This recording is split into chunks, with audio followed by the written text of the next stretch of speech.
National inter college की online classes में आप सभी लोगों का स्वागत करता हूं और आशा करता हूं आप सभी लोग स्वस्थ होंगे, सकुशल होंगे और अपनी पढ़ाई पर ध्यान दे रहे होंगे।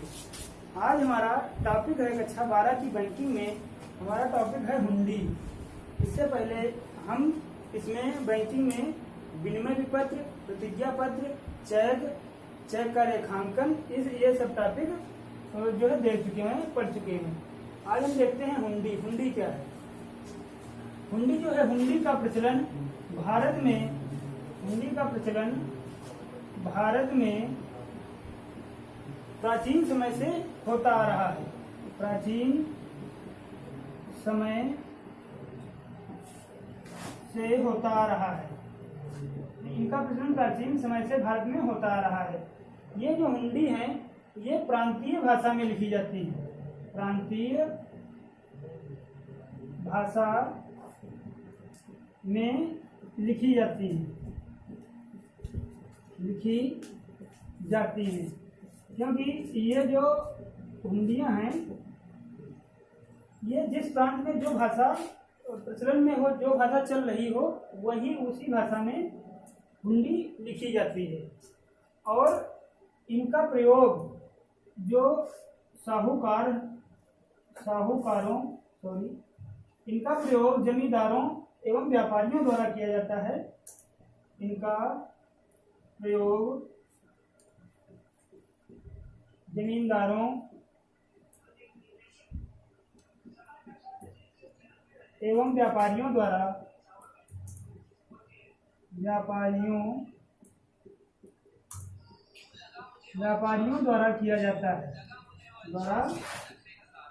किया जाता है। ये एक इसके लिए जो है ये लिखित प्रपत्र होता है। लिखित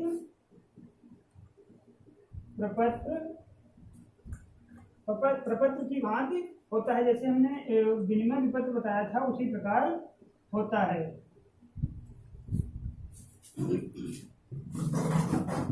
जैसे इससे पहले ने बिल ऑफ एक्सचेंज बताया था, बिल ऑफ एक्सचेंज, उसी तरह का यह प्रपत्र होता है। तो इसपे ये जो है इसका प्रयोग जमींदारों एवं व्यापारियों द्वारा किया जाता है और अपनी प्रांतीय भाषा में इसको लिखा जाता है। इसके लिए कोई विशेष अधिनियम या नियम नहीं है। इसके लिए कोई विशेष अधिनियम या नियम नहीं होता है। जैसे अधिनियम या नियम से क्या तात्पर्य है? जैसे हम देखते हैं भारतीय कंपनी अधिनियम के अंतर्गत, जैसे यदि कंपनी पढ़ रहे हो, कंपनी में होता क्या है कि लिखा जाता है कि भारतीय कंपनी अधिनियम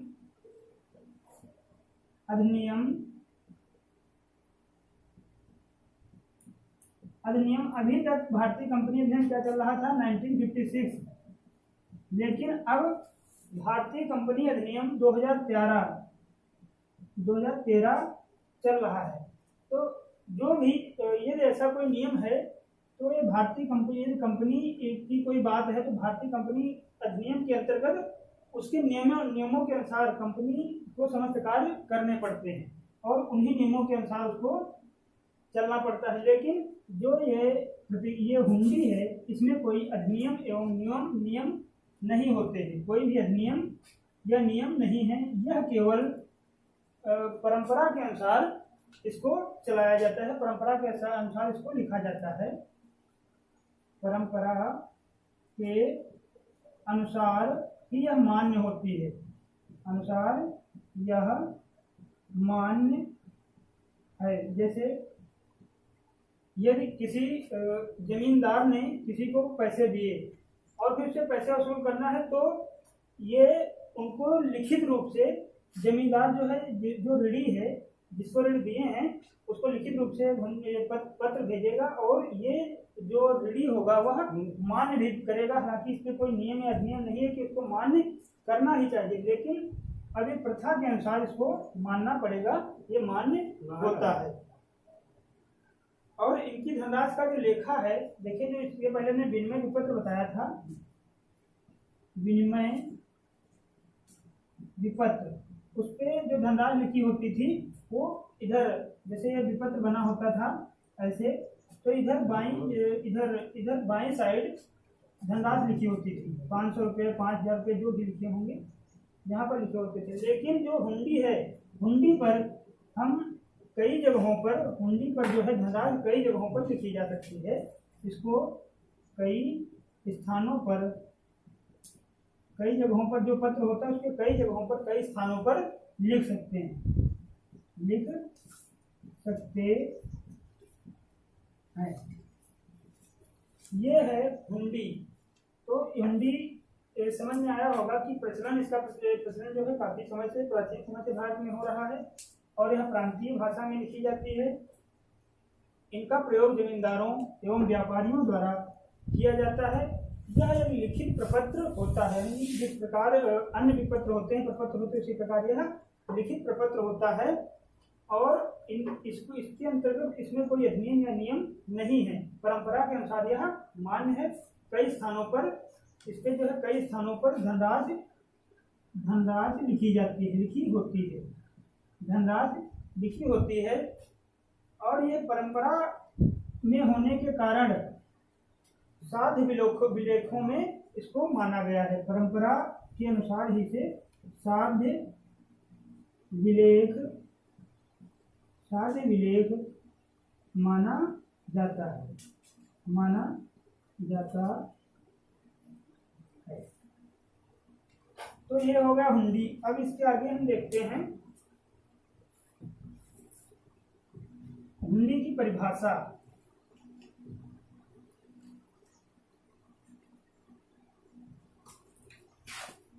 परिभाषा देखते हैं, डिफिनेशन।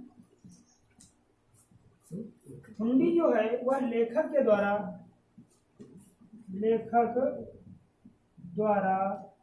लिखित विनिमय विपत्र की भांति एक पत्र होता है या एक विपत्र होता है, विपत्र होता है, जिसमें लेखक देनदार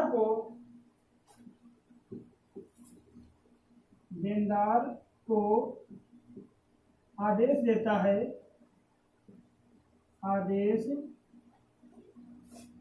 है कि निश्चित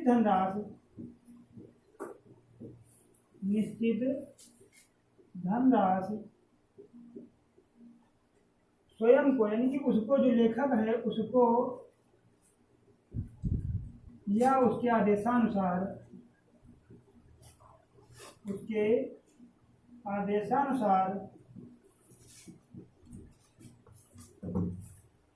अन्य व्यक्ति को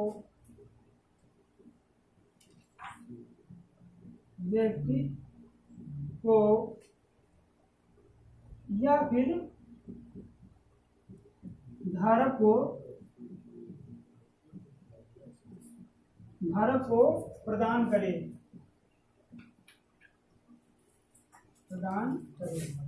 यानी कि जो इसकी परिभाषा, इसके अंतर्गत हम देखते हैं कि जो लेखक है वह एक लिखित विपत्र लिखता है। हुंडी जो है लिखित विपत्र होता है, तो उसमें यह आदेश देता है लेखक देनदार को, यानी कि जो क्रेडिटर्स होता है, वह डेब्टर्स को यह आदेश देता है कि जो धनराशि हमने इसमें निश्चित धनराशि लिखी हुई है, इसका भुगतान आप हमें या हमारे आदेशानुसार किसी अन्य व्यक्ति को, जिसका नाम वह बता रहा है, उस व्यक्ति को या फिर धारक को, यानी कि जो इस हुंडी को लेकर जा रहा है, हुंडी जिसके पास है, उसको आप इस निश्चित धनराशि का भुगतान कीजिए। यह तभी संभव है जब लेखक आदेश देनदार को यह आदेश करता है। और इसके आगे हम देखते हैं,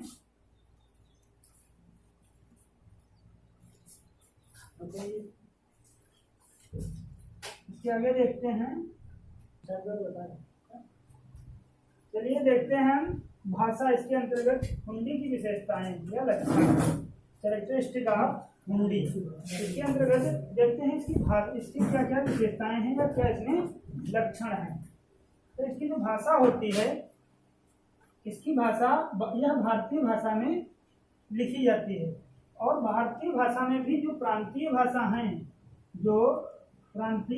हैं, जो इसकी यानी कि जिस प्रांत में जो भाषाएं बोली जाती हैं, जिस क्षेत्र में जिन भाषाओं का प्रयोग होता है, उन्हीं भाषाओं में ये लिखी जाती हैं। जैसे सभी लोग जानते हैं कि भारत में 22 भाषाएं बोली जाती हैं, वैसे ही अपने यहाँ जैसे हिंदी में लिखी जाएंगी, बाकी कोंकणी बोली जाती है, संथाली, मैथिली, गुजराती आदि जम्मू कश्मीर कई भाषाएं बोली जाती हैं। यानी कि जो भी प्रांत होगा, जिस भी प्रांत की होगी, उस प्रांत में उसी भाषा के अनुसार इसको लिखा जाता है। लेकिन इसमें सिर्फ भारतीय भाषा में और प्रांतीय भाषा के अनुसार इसको लिखा जाता है।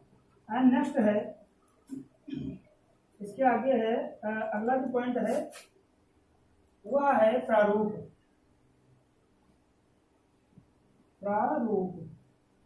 इसका जो प्रारूप होता है,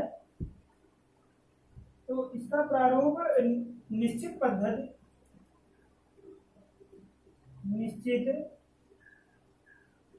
पद्धति एवं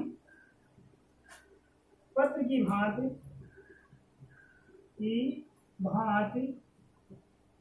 इसको लिखा जाता है।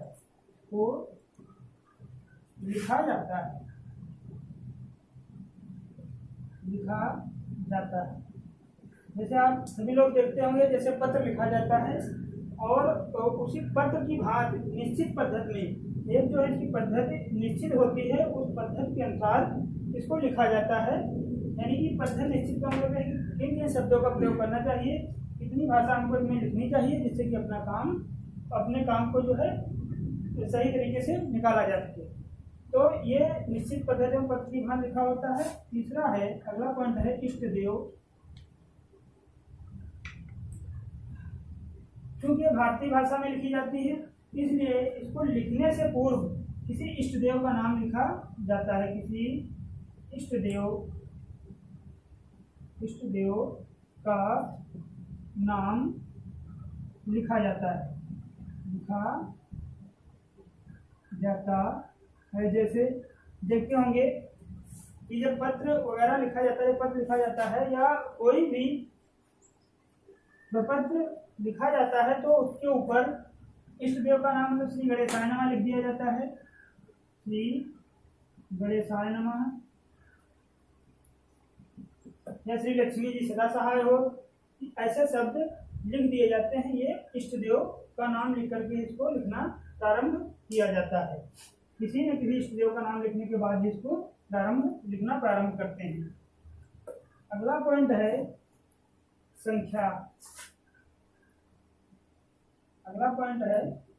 संख्या। यानी कि जो इसमें संख्या लिखी जाए। नेक्स्ट है संख्या। इसमें जो संख्या होती है, यानी कि जो धनराशि की संख्या लिखी जाती है, जो संख्या होती है वह जो विनिमय विपत्र होता है, जो हुंडी होती है, उसमें ऊपर सबसे ऊपर यानी कि यहाँ पर बाईं ओर लिखी जाती है। वह संख्या ऊपर बाईं ओर लिखी जाती है। जैसे यहाँ पे कोई संख्या लिख दी जाए तो उस संख्या को ऊपर लिखते हैं और बाईं तरफ उस संख्या को लिखा जाता है। और नेक्स्ट पॉइंट है टिकट या स्वीकृत।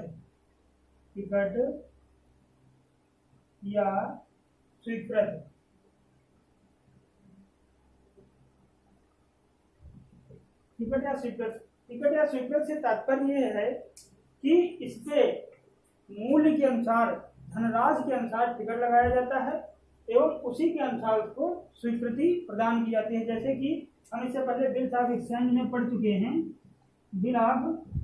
पढ़ चुके हैं कि जो टिकट होता है वह मूल्य के अनुसार टिकट लगाया जाता है, यानी कि धनराशि के अनुसार टिकट लगाया जाता है। और इसकी स्वीकृति है वह भी उसी के अनुसार स्वीकृति प्रदान की जाती है, धनराशि के अनुसार। इसके धनराशि के अनुसार टिकट लगता है, के अनुसार टिकट लगाया जाता है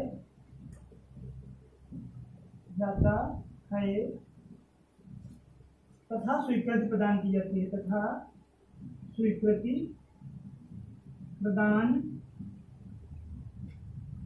की जाती है।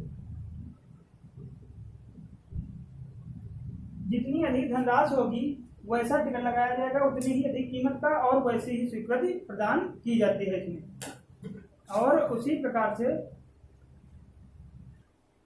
इसको लिखने से पूर्व, हुंडी को लिखने से पूर्व, इसको लिखने से पूर्व जब लिखा जाता है तब इसमें आदर्श सूचक शब्दों का प्रयोग किया जाता है। जैसे आदर्श सूचक शब्द हैं जैसे श्री, श्रीमान, श्रीमान, महोदय आदि जो आदर्श सूचक शब्द हैं, इन शब्दों का प्रयोग करके हुंडी को लिखा जाता है, और जिससे कि जो जिसके पास हुंडी भेजी जा रही है उसको जो भाषा का सही ज्ञान हो और इनका जो भुगतान है शीघ्र ही हो जाए, यानी जो देनदार है, जो लेखक है, उसका भुगतान शीघ्र ही हो जाए। आज के लिए हम बैंकिंग में, कक्षा 12 की बैंकिंग में इतना ही रखते हैं, और आशा करते हैं सभी के समझ में आया होगा। अगर कहीं पर किसी को डाउट है, कोई भी दिक्कत है, तो हमारे कमेंट बॉक्स में इसको लिखिए, और चैनल को सब्सक्राइब करें, लाइक करें,